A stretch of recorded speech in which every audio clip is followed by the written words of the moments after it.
मेरे प्यारे बच्चों, मैं आप लोग को अब इस प्रश्नावली 1.1 के प्रश्न संख्या जो है, क्वेश्चन नंबर जो है बता दिए थे। प्रश्न संख्या 5 तक हो गया था, बता दिए थे ना। मैंने प्रश्न संख्या 5 तक जो है हो गया था। अब आपके सामने प्रश्न संख्या 6 लेकर आए हैं। आज सभी लोग ध्यान से देखें। मेरे प्यारे बच्चों, बताए थे कि समुच्चय को हमेशा हम लोग दो प्रकार से लिखते हैं। एक लिखते हैं रोस्टर रूप में, एक लिखते हैं समुच्चय निर्माण रूप में। तो रोस्टर रूप में कैसे लिखते हैं, तो उसको हम कोमा दे देकर लिखते हैं। और समुच्चय निर्माण रूप में कैसे लिखते हैं, तो उसमें x कॉलम x लगा कर लिखते हैं। तो चलिए आपके सामने हम एक मिलाने वाला क्वेश्चन लेकर आए हैं, क्वेश्चन नंबर 6। इसके बाद ये प्रश्नावली समाप्त हो जाएगा। तो देखिए, समुच्चयों का सही मिलान कीजिए, इसको मिलान करना है। तो सबसे पहले देखिए पहला में क्या है, x कॉलम x एक अभाज्य संख्या है और 6 का भाजक है। संख्या क्या होना चाहिए, अभाज्य संख्या होना चाहिए और इसका भाजक होना चाहिए 6 का भाजक है। तो कहने का मतलब कि देखिए 6 में भागा लगने वाला, 6 में 1 से भी भागा लगेगा, 2 से भी लगेगा, 3 से भी लगेगा, 6 से भी लगेगा ना। लेकिन विद्यार्थियों, अभाज्य संख्या इसमें कौन कौन होगा? तो अभाज्य संख्या जो होता है वो या 2 होता है, 3 होता है, 5 होता है, 7 होता है, इस प्रकार से होता है ना। तो बताइए इसमें कौन सा संख्या मिल रहा है इसमें? तो इसमें 2 और 3 मिल रहा है। तो बताइए a का मिलान किनके साथ होगा? तो a का मिलान इसके साथ होगा। हो गया। अब हम चलते हैं d पर बात करते हैं। d में कहा गया है कि x कॉलम x संख्या 10 से कम एक विषम प्राकृत संख्या है।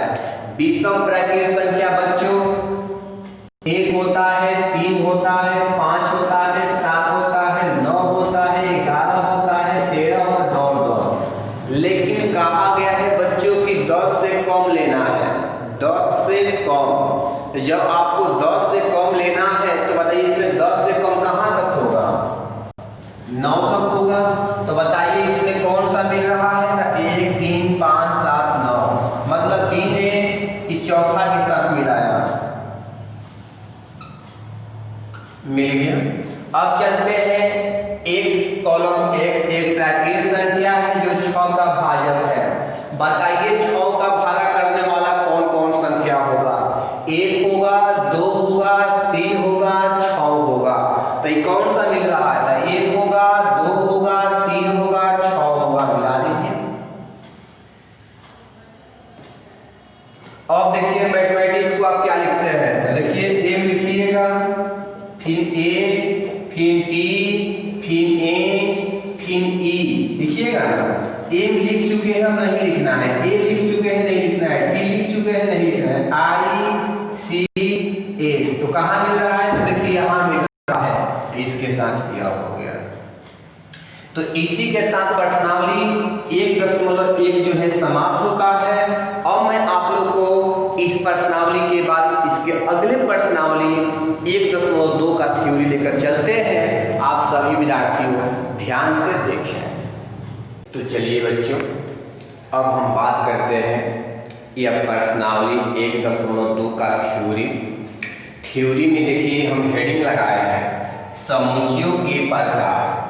चलिए देखते हैं समुच्चयों के प्रकार, टाइप्स ऑफ सेट्स। समुच्चयों के प्रकार माने कितने प्रकार के होते हैं, वही हम बात कर रहे हैं कि कितने प्रकार के होते हैं। तो ये पहला प्रकार लिखे हैं रिक्त समुच्चय। रिक्त माने होता है खाली, इसको अंग्रेजी में बोलते हैं इम्पटी सेट। क्या बोलते हैं?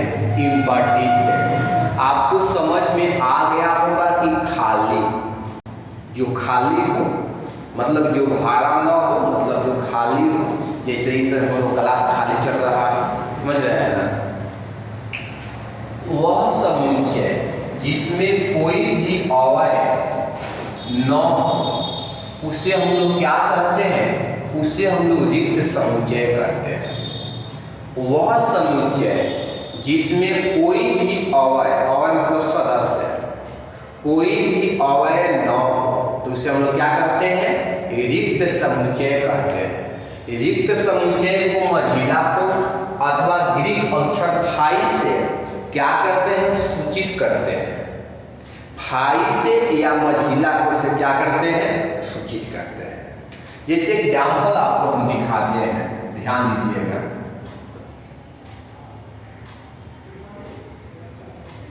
ध्यान दीजिए, x कॉलम x किसका सदस्य है? तो प्राकृत संख्या का सदस्य है। जहां यह a का जो मान या जो x का मान है वो क्या है कि 1/2 से 1 के बीच है। इसका मतलब कि कहा गया है कि x जो सदस्य होगा प्राकृत संख्या के होगा। अब प्राकृत संख्या क्या होता है? 1 होता है, 2 होता है, 3 होता है, 4 होता है, ऐसे ऐसे होता है ना। इसमें कल लिख दिए हैं, इसमें यह लिखे हैं कि जो x के मान होगा वो 1/2 से 1 के बीच होगा, मतलब 0.5 से 1 के बीच। 0.5 से 1 के बीच में होता है 0.6, 0.7, 0.8, 0.9 होता है ना। तो क्या ये सब पॉइंट वाला संख्या प्राकृत संख्या होता है?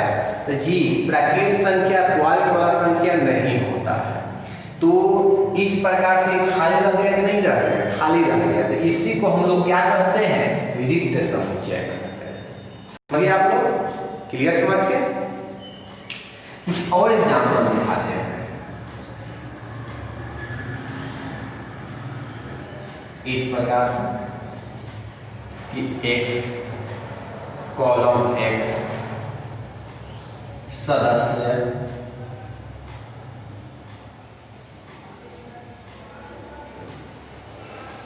होल नंबर के, होल नंबर जो होता है वो उसको हम लोग ध्यान दीजिएगा पूर्ण संख्या बोलते हैं। अब पूर्ण संख्या 0 से शुरू होता है। जैसे कि देखिए ये सब जो संख्या हो जाएंगे वो पूर्ण संख्या हो गए। तो x कौन सा संख्या होगा? होल नंबर मतलब पूर्ण संख्या होगा। जहां x के मान जो होगा वो 3 और क्या है? हटा देते हैं 4 के बीच में है। कि जो x के मान होगा वो 3 और 4 के बीच में होगा। तो मेरे प्यारे बच्चों 3 और 4 के बीच में क्या होगा? तो 3 और 4 के बीच में जानते हैं क्या होगा? तो 3 और 4 के बीच में होगा 3.1, 3.2, 3.4, 3.5, 3.6, 3.7, 3.8, 3.9। क्या दशमलव वाला संख्या पूर्ण संख्या होता है? नहीं होता है। दशमलव वाला संख्या पूर्ण संख्या नहीं होता है। तो ये भी क्या रह गया? खाली रह गया। तो इसी को हम लोग क्या बोलते हैं? तो इसी को हम लोग बोलते हैं रिक्त समुच्चय। आप समझ गए कि वैसा समुच्चय जिसमें एक भी सदस्य न हो, मतलब खाली हो, तो इसे हम लोग क्या कहते हैं? रिक्त समुच्चय कहते हैं। समझ गए? अब हम अगला थ्योरी में बात करते हैं एकल समुच्चय। अब तो आप लोग समझ होंगे एकल माने क्या होता है। एकल मतलब कि एक, मतलब सिंगल। इसको अंग्रेजी में बोलते हैं सिंगलटन सेट। क्या बोलते हैं? Singleton set. सिंगलटन सेट जिसको हम लोग बोलते हैं अंग्रेजी में, हिंदी में क्या बोलते हैं? एकल समुच्चय। वह समुच्चय जिसमें केवल एक ही अवयव हो, वह समुच्चय जिसमें केवल एक ही अवयव हो, तो उसे क्या कहते हैं? एकल समुच्चय कहते हैं। क्या कहते हैं? एकल समुच्चय कहते हैं। समझ गए ना? और सुनिएगा कि जब इसको एकल समुच्चय कहते हैं तो इसका नाम जो है एकल मतलब अकेला। इसे एग्जाम्पल दिखाते हैं। इसके अंदर में कितने लोग हैं? एक लोग है, एक ही है ना, इसको हम लोग क्या कहेंगे? एकल समुच्चय। इसके अंदर में कितने लोग हैं? एक लोग है, इसे हम लोग क्या कहेंगे? एकल समुच्चय।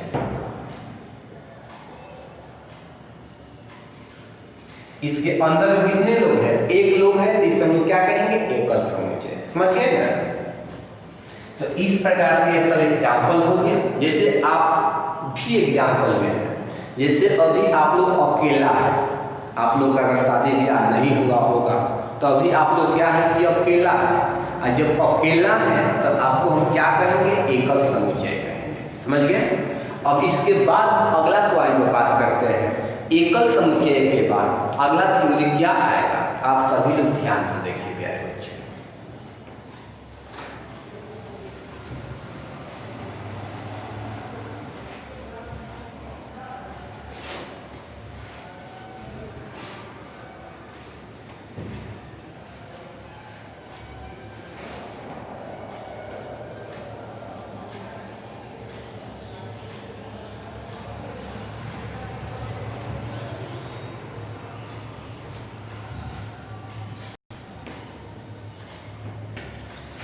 पॉइंट नंबर 3, योग में समुच्चय।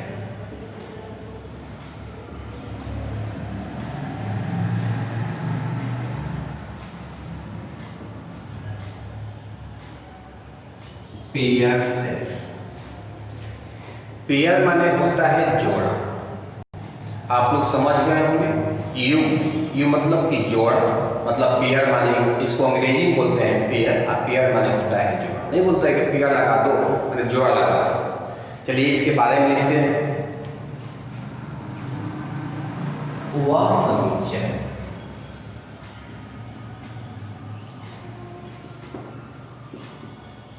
जिसमें केवल दो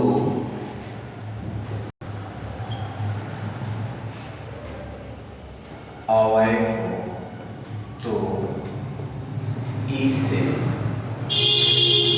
योग में समुच्चय कहते हैं। समझ गए?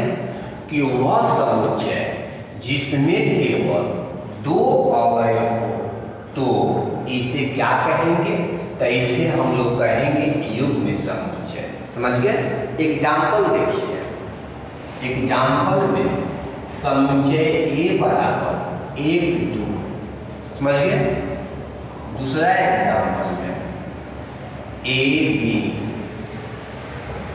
तीसरा एग्जाम्पल में बीस। चौथा एग्जाम्पल में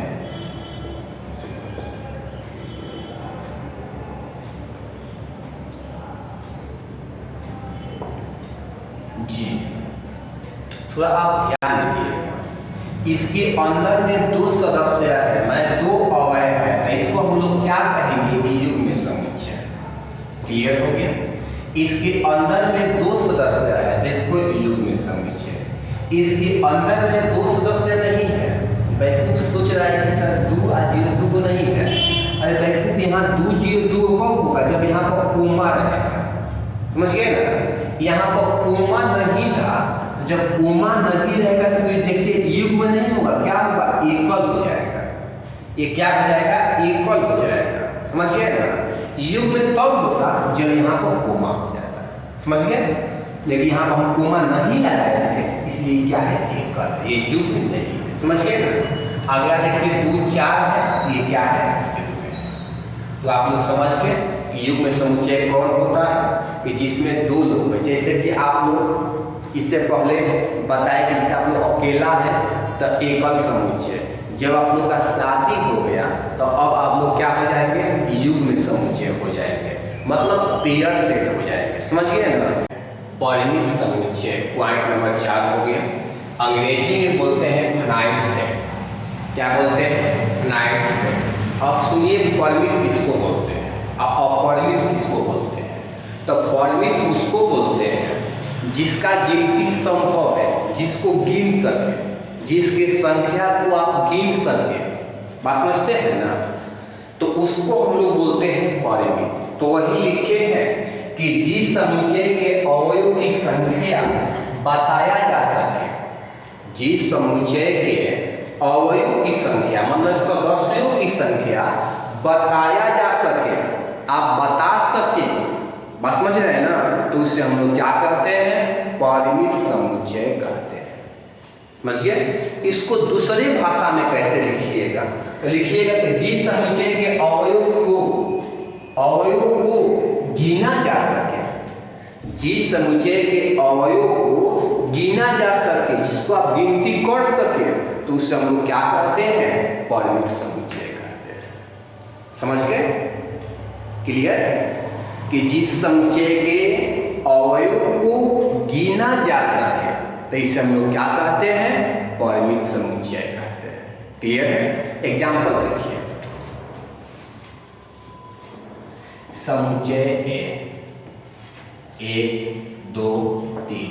और इसमें देखिए क्या है कि इसमें आपने यही देखा कि इसके अंदर में देखिए कितने अणु हैं, 1 2 3, गिनती कर लिए। तो जब इसको गिनती कर लिए तो इसी को हम लोग क्या कहते हैं, तो इसी को हम लोग कहते हैं परिमित समुच्चय। यह परिमित समुच्चय है।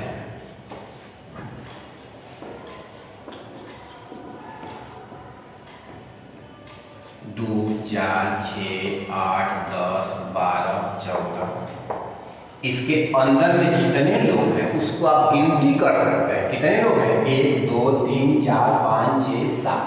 तो जब इसके गिनती कर सकते हैं, इसे हम लोग क्या कहते हैं, तो इसे हम लोग कहते हैं परिमित समुच्चय। समझ गए। अगर आपसे कोई कहे कि परिमित समुच्चय का संख्या बताइए, तो जानते हैं इसका संख्या कितना हो जाएगा, तो इसका संख्या हो जाएगा, ए का नंबर हो जाएगा, कितना होगा, 3, 1 2 3, इसके 3 है। और कहेगा कि इसका संख्या बताइए, तो इसका संख्या हो जाएगा, कितना होगा जी, 1 2 3 4 5 6 7 हो जाएगा। अगर कोई कह देगा कि परिमित समुच्चय का संख्या बताओ, तो इसका संख्या होगा 3, इसका संख्या हो गया 7। समझिए क्लियर। और एग्जाम्पल दिखाते हैं। वेक्टर देखिए,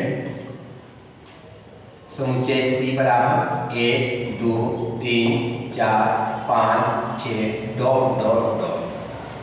अब देखिए कि 6 के बाद 7, 7 के बाद 8, 8 के बाद 9, 9 के बाद 10, ऐसे आते रहेगा। और जब आते रहेगा तो क्या उसको गिनती कर सकते हैं, नहीं। जब उसको गिनती नहीं कर सकते हैं, तो इसका मतलब क्या हुआ कि वो परिमित समुच्चय नहीं है, ये परिमित नहीं है।